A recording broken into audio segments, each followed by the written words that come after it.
நமஸ்காரம். இறைவன் படைத்த உயிர்கள் அனைத்தும் சமம், இதில் ஏற்றத்தாழ்வுகள் கிடையாது அப்படின்னு சொல்லி 1000 வருஷங்களுக்கு முன்னாலே சொன்னவர் நமது ராமானுஜர். சொல்வது மட்டும் அல்லாமல் அவர் அதன்படி வாழ்ந்தும் காட்டி இருக்கிறார். இந்த ஒரு சின்ன கதையை பார்ப்போம். அவருக்கு கொஞ்சம் வயசான உடனே காவேரிக்கு சென்று குளித்து விட்டு வரைச்சு கொஞ்சம் சிரமமாக இருந்தது நடக்கிறதுக்கு.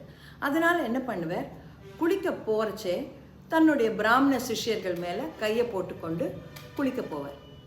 குளிச்சு விட்டு வரச்சே அவருக்கு மிகவும் பிடித்தமான கொஞ்சம் கீழ் சாதியை சேர்ந்தவருமான உறங்காவில்லி என்ற ஒரு சிஷ்யர் இருந்தார். குளித்து விட்டு பெருமாளை சேவிக்க வரைச்சே அவர் மேலே தான் கையை போட்டுட்டு தாங்கி கொண்டு வருவார். இது அந்த மற்ற சீடர்களுக்கெல்லாம் பிடிக்கவில்லை. என்னது இது இப்படி பண்ணுறார் இவர் அப்படின்னு சொல்லிட்டு ஒரு தடவை என்ன பண்ணா, அந்த உறங்காவில்லையே வராதபடிக்கு சூழ்ச்சி பண்ணி நிறுத்திட்டார். அன்னைக்கு வரல. இவர் ராமானுஜர் எப்பொழுதும் போல இவர்கள் மேலே கையை போட்டுக்கொண்டு பிராமண சீடர்கள் மேல் குளிக்க போகிறார். குளித்து விட்டு வரைச்சே பார்க்குறாரு, உறங்காவில்லையே காணும். உடனே பிராமண சீடர்கள் எங்கள் மேல் கையை போட்டுக்கொள்ளுங்கள் அப்படின்னு சொல்லிட்டு வந்து நிற்கிறார். ஒரு நிமிஷம் அப்படின்னு சொல்லிட்டு தன்னுடைய துண்டை எடுத்து நினைத்து அது ஈர துணி அவர்கள் மேல் போட்டு கையை அது மேல் வைத்துக் கொள்கிறார். உடனே பிராமண சீடர்களாக கேட்குறார்கள், நீங்கள் ஏன் இந்த மாதிரி பண்ணுறீங்க அப்படின்னு. ஆமாம், உங்களுடைய தீட்டு எனக்கு ஒட்டிக்கொள்ளும் அப்படின்ற ராமானுஜர்.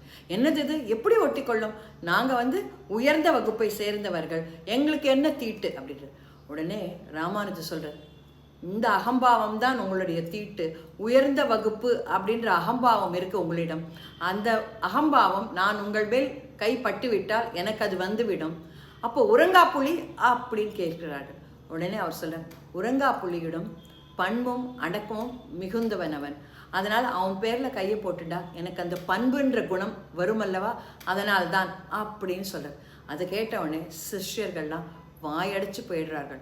ஸோ இந்த காலத்தில் நம்ம ஈக்குவாலிட்டி அப்படிலாம் சொல்கிறோம். ஆனால் அதை ப்ராக்டிஸ் பண்ணவர் ராமானுஜர் 1000 வருஷத்துக்கு முன்னாடியே அதை ப்ராக்டிஸ் பண்ணியிருக்கார். அதை நினைக்கிறச்சே மிகவும் பெருமையாக உள்ளது. நமஸ்காரம்.